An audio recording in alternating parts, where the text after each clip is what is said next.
رائے جو دوسروں کے آراء کا سامنا کرتا ہے وہ غلطیوں کے موارد کو پہچان لیتا ہے۔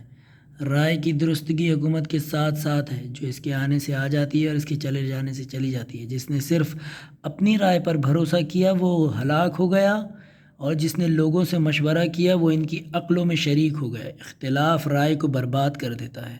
بزرگوں کی رائے مجھے جوان کی لڑائی سے صبر کر لینے سے زیادہ پسند ہے، اور بعض روایتوں میں آیا ہے کہ مجھے جوان کی شہادت یا مشاہدے سے زیادہ پسند ہے۔ سخت دشمنیاں رائے کو ختم کر دیتی ہیں۔ کامیابی دور اندیشی سے ہے، اور دور اندیشی رائے کی عظمت جلالت سے ہے، اور رائے رازوں کو چھپانے سے ہوتی ہے۔ جسے اپنی ہی رائے پسند ہوگی وہ گمراہ ہو جائے گا، جو اپنے ہی علم کو کافی سمجھے گا وہ ٹھوکر کھا جائے گا۔ دین رائے سے نہیں ہے، بلکہ وہ تو صرف اتباع ہے، اس کی کوئی رائے نہیں جو اپنی الگ رائے رکھتا ہو۔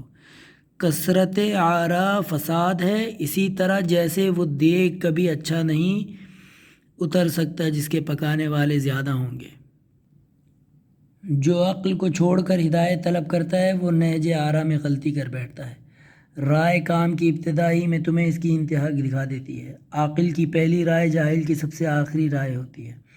جسے اپنی آراء بہت بھاتی ہے اس پر اس کے دشمن غالب آ جاتے ہیں۔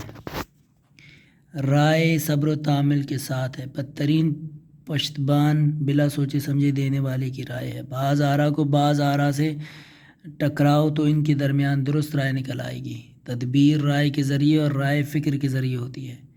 دوسروں کی آراء کو ایسے نکالو جیسے سینچائی کے لیے پانی نکالتے ہو، نتیجتاً بہترین و محکم آراء پیدا ہوگی۔ آدمی کی رائے اس کی عقل کے میزان ہوتی ہے۔ رائے کی مضبوطی کی وجہ سے دور اندیشی پائیدار ہوتی ہے۔ بدترین رائے وہ ہے جو خلاف شرع ہو۔ رائے میں لغزش حکومت پر اثر انداز ہوتی ہے اور ہلاکت کا اعلان ہوتی ہے۔ صواب رائے لغزشوں سے بچائے رکھتی ہے۔ جو رائے کو بروئے کار لاتا ہے وہ فائدے میں رہتا ہے، جو رائے کو زیادہ کرتا ہے وہ پھنس جاتا ہے۔ جس کی آراء کمزور ہوں گی اس کے دشمن زیادہ ہوں گے۔ کبھی کبھی بہترین و منفرد آراء بھی لغزشوں والی ہوتی ہے۔